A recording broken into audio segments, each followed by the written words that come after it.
அனைவருக்கும் வணக்கம். இன்னைக்கு இந்திய நியூஸ் பேப்பர்ல என்ன இம்பார்ட்டன்ட் நியூஸ் இருக்கு அப்படிங்கிறத பார்ப்போம். ஸோ முதல்ல பார்த்தோம்னா, தமிழ்நாடு கவர்மெண்ட் ரிலேட்டடா ஒரு விஷயம் வந்துச்சு.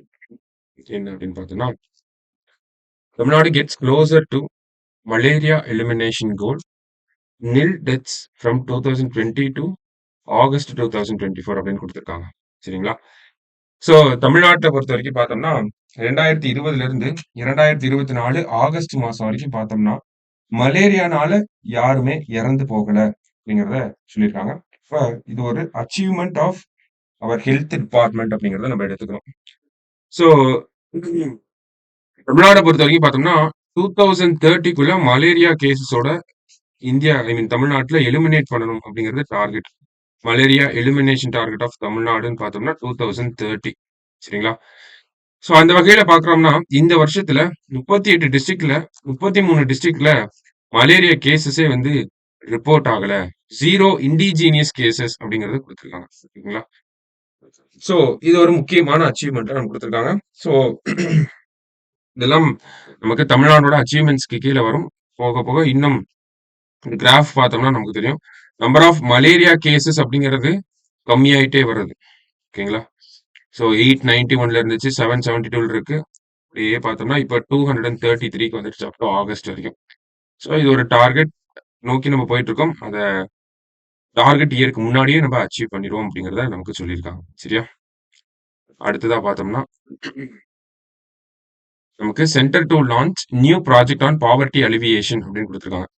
ஸோ ஒரு புது ப்ராஜெக்ட் ஒன்று வரப்போகுது. அர்பன் பாவர்ட்டியை வந்து கம்மி பண்றதுக்காக அலிவியேஷன் அப்படின்னு கொடுத்துருக்காங்க. சரிங்களா? ஸோ இது ஒரு பைலட் ப்ராஜெக்டா இனிஷியலா ஒரு 3 மந்த்ஸ்க்கு வந்து இம்ப்ளிமெண்ட் பண்ணி பார்க்க போறாங்க. ஸோ இது இந்த பாலிசியோட எய்ம் என்ன, இந்த ப்ராஜெக்டோட எய்ம் என்ன அப்படின்னு பார்த்தோம்னா, to break the cycle of poverty by providing financial assistance. ஓகேங்களா?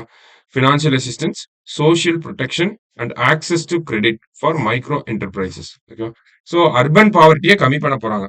எப்படி கம்மி பண்ண போறாங்கன்னா, ஃபினான்ஷியல் அசிஸ்டன்ஸ் கொடுக்கறது மூலியமா, சோஷியல் ப்ரொடெக்ஷன் ஸ்கீம்ஸ் மூலியமா, அடுத்தது மைக்ரோ என்டர்பிரைசஸ்க்கு கடன்களை கொடுக்கறது மூலியமா நமக்கு பாவர்ட்டியை கம்மி பண்றதுக்காக ஒரு பைலட் ப்ராஜெக்டை கவர்மெண்ட் பிளான் பண்ணியிருக்காங்க.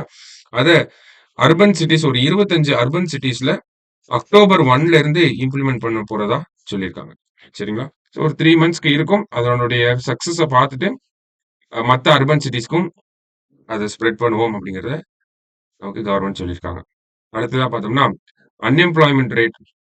So periodic labour force survey அப்படிங்கிற ரிப்போர்ட் வந்து நமக்கு வந்திருக்கு. ஓகேங்களா? பீரியாடிக் லேபர் ஃபோர்ஸ் சர்வே யார் ரிலீஸ் பண்றாங்கன்னா லேபர் பியூரோ தான் ரிலீஸ் பண்ணுவாங்க. ஓகேவா? நமக்கு ப்ரிலிம்ஸ் பாயிண்ட் ஆஃப் வியூல கொஸ்டினா இதுதான் கேட்பாங்க. ஸோ இதை நம்ம மெயின்ஸ் பாயிண்ட் ஆஃப் வியூல எப்படி கோட் பண்ணி எழுதலாம்னா, ரீசெண்டா வந்து பீரியாடிக் லேபர் ஃபோர்ஸ் சர்வே படி பாக்குறப்ப இந்தியால அன்எம்ப்ளாய்மெண்ட் ரேட்ல எந்த ஒரு சேஞ்சுமே இல்ல அப்படிங்கறத நம்மளால சொல்ல முடியும். சரிங்களா? இந்த அன்எம்ப்ளாய்மெண்ட் ரேட் போன வருஷமும் 3.2ல தான் இருந்திருக்கு. இப்பயும் பார்த்தோம்னா 3.2ல தான் இருக்கு. ஓகேங்களா? சோ பார்த்தோம்னா நமக்கு என்ன சொல்ல வராங்க அப்படின்னா, there is a minor increase in the distribution of workers in agriculture அப்படின்னு கொடுத்துருக்காங்க. ஸோ அக்ரிகல்ச்சர்ல நம்பர் ஆஃப் ஒர்க்கர்ஸோட எண்ணிக்கை இன்க்ரீஸ் ஆயிருக்கு. ஆனா மேனுஃபேக்சரிங் செக்டார் அதுல பார்த்தோம்னா நம்பர் ஆஃப் அந்த இன்க்ரீஸ் அப்படிங்கறத நம்மளால மேனுஃபேக்சரிங் செக்டார்ல வந்து பார்க்க முடியல அப்படின்னு கொடுத்துருக்காங்க. The manufacturing sector shows no growth in giving jobs அப்படின்னு சொல்லி கொடுத்துருக்காங்க. ஸோ இந்தியாவை பொறுத்த வரைக்கும் பார்த்தோம்னா மேனுஃபேக்சரிங் செக்டார்ல நிறைய ஜாப்ஸ் கிரியேட் பண்ணாதான் அன்எம்ப்ளாய்மெண்ட் அப்படிங்கிறது கம்மியாகும். ஓகேங்களா? ஸோ அதனாலதான் நிறைய இன்வெஸ்ட்மெண்ட்ஸை நிறைய பிளான்ட்டை இந்தியாவுக்குள்ள கொண்டு வரோம். அந்த குளோபல் லெவல்ல பார்த்தோம்னா நமக்கு இன்வெஸ்ட்மெண்ட் இந்தியாவுக்குள்ள கொண்டு வரதுக்கான முக்கியமான காரணமே என்னன்னா நிறைய மேனுஃபேக்சரிங் பிளான்ஸ் செட்டப் பண்ணுவாங்க. அதன் மூலியமா நம்மளால நிறைய எம்ப்ளாய்மெண்ட்டை கொடுக்க முடியும் அப்படிங்கிறது. இதே அக்ரிகல்ச்சர்ல வேலை வாய்ப்பு அதுல பார்த்தோம்னா number of workers in agriculture increase ஆகியிருக்கிறதாக சொல்லியிருக்காங்க இல்லையா? ஸோ அது என்ன சொல்றாங்க அப்படின்னு பார்த்தோம்னா நமக்கு அக்ரிகல்ச்சர்ல லேபர் ஃபோர்ஸ் பார்ட்டிசிபேஷன் இன்க்ரீஸ் ஆகுது அப்படின்னு பார்த்தோம்னா அது வந்து அன்பெய்டு லேபரா தான் இருக்கும் அப்படிங்கறத நமக்கு சொல்றாங்க. ஓகேங்களா? ஸோ அது அன்பெய்டு லேபரா தான் இருக்கும், ஃபேமிலி லேபரா தான் இருக்கும் அப்படிங்கறத சொல்றாங்க. இப்போ நம்ம வீட்டுல விவசாயம் நல்லா இருந்துச்சுன்னா நம்ம போய் வேலை செய்யறோம் இல்லையா? ஸோ அந்த மாதிரி தான் நிறைய பேர் அக்ரிகல்ச்சருக்குள்ளேயே போயிருக்காங்க. அது அன்பெய்டு லேபரா தான் இருக்கும். அதனால எக்கனாமிக்கு பெரிய இம்பாக்டே இருக்காது அப்படின்னு சொல்றாங்க. முக்கியமான விஷயம் இதுல என்ன நோட் பண்ணணும் அப்படின்னு பார்த்தோம்னா நமக்கு periodic labour force survey unpaid family லேபரையும் வந்து கால்குலேட் பண்ணும் அப்படிங்கிறத நம்ம தெரிஞ்சுக்கணும். ஓகேங்களா? அன்பெய்ட் ஃபேமிலி லேபர இந்த பீரியாடிக் லேபர் ஃபோர்ஸ் சர்வேல கால்குலேட் பண்ணுவாங்க அப்படிங்கிறதையும் நம்ம தெரிஞ்சுக்கணும். அதனால தான் இத கால்குலேட் பண்றதுனால தான் number of workers in agriculture increase ஆயிருக்கு. சரிங்களா? பட் ஓவராலா பார்க்குறப்ப அக்ரிகல்ச்சரும் சரி, மேனுஃபேக்சரிங்கும் சரி, சர்வீஸ் செக்டார் கூட சரி. ஓகேங்களா? ஏன்னா ஸ்கில் டெவலப்மென்ட் இல்லாதனால சர்வீஸ் செக்டார்லயும் வந்து ரெக்ரூட்மென்ட் அப்படிங்கிறது ஒரு கிரிம்மா தான் இருக்கு, டல்லா தான் இருக்கு அப்படிங்கிறத நமக்கு குடுத்துருக்காங்க. சரியா? அப்ப இந்தியால எம்ப்ளாய்மென்ட் ஜாப்ஸ் கிரியேஷன் அப்படிங்கிறது கம்மியா இருக்கு. அதனால அன்எம்ப்ளாய்மென்ட் ரேட் அப்படிங்கிறது அதிகமாயிட்டே இருக்கு. ஐ மீன் எந்த ஒரு சேஞ்சுமே இல்லாம இருக்கு. போன டைம் இருந்த மாரியே தான் இந்த டைமும் இருக்கு. இப்ப இந்தியா இன்னமும் நெறைய ஜாப்ஸ கிரியேட் பண்ணணும் அப்படிங்கிறது தான் முக்கியமா இந்த இடத்துல நமக்கு சொல்லியிருக்காங்க. ஏன்னா இந்தியா வந்து ஒரு யங் கண்ட்ரி. யங்ஸ்டர்ஸ் அதிகமா இருக்காங்க. வொர்க்கிங் ஏஜ் யங்ஸ்டர்ஸ் அதிகமா இருந்தா வொர்க்கிங் ஏஜ் பாப்புலேஷன் அதிகமா இருக்கும்.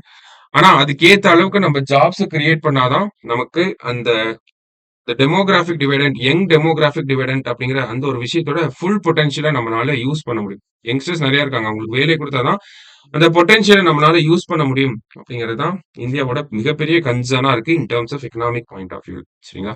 அதை பத்தி தான் நமக்கு இங்க கொடுத்துருக்காங்க. லாஸ்டா பாக்குறப்ப ஸ்ரீலங்காவோட பிரைம் மினிஸ்டரா நம்ம பார்த்தோம் 2 நாளைக்கு முன்னாடி பிரசிடென்சியல் எலெக்ஷன் முடிஞ்சிச்சு. அங்க அனுரகுமார திசநாயக்கா அப்படிங்கிறவர் வந்து பிரசிடென்டா வந்திருக்காரு. சோ அவர் வந்து யார பிரைம் மினிஸ்டரா செலக்ட் பண்ணிருக்காரு அப்படின்னு பார்த்தோம்னா ஸ்ரீலங்காவோட ஹரிணி அமரசூரியா அப்படிங்கிறவங்கள பிரைம் மினிஸ்டரா வந்து அப்பாயிண்ட் பண்ணியிருக்காரு. ஓகேங்களா? இவங்களை பொறுத்த வரைக்கும் பார்த்தோம்னா ஸ்ரீலங்காவோட 3rd விமன் பிரைம் மினிஸ்டர். ஓகேங்களா? ஃபர்ஸ்ட் யார் வந்திருப்பாங்க அப்படின்னு பார்த்தோம்னா 1960ல ஸ்ரீமாவு பந்தாரா நாயக்கே அப்படிங்கிறவங்க தான் வேர்ல்டுலயே ஃபர்ஸ்ட் விமன் பிரைம் மினிஸ்டரா வந்திருப்பாங்க. சோ இப்போ அந்த கான்டெக்ட்ல பாக்குறப்ப நமக்கு ஸ்ரீலங்காவோட 3rd விமன் பிரைம் மினிஸ்டரா ஹரிணி அமரசூரியா அப்படிங்கிறவங்க வந்திருக்காங்க. சரியா? சோ பேசிக்கான செய்திகள் தான் இருந்துச்சு. இந்த பீரியாடிக் லேபர் ஃபோர்ஸ் சர்வே ஆர்டிகலை எடுத்து படிச்சு பாருங்க. அது நமக்கு மெயின்ஸ் பாயிண்ட் ஆஃப் வியூ சரிங்களா?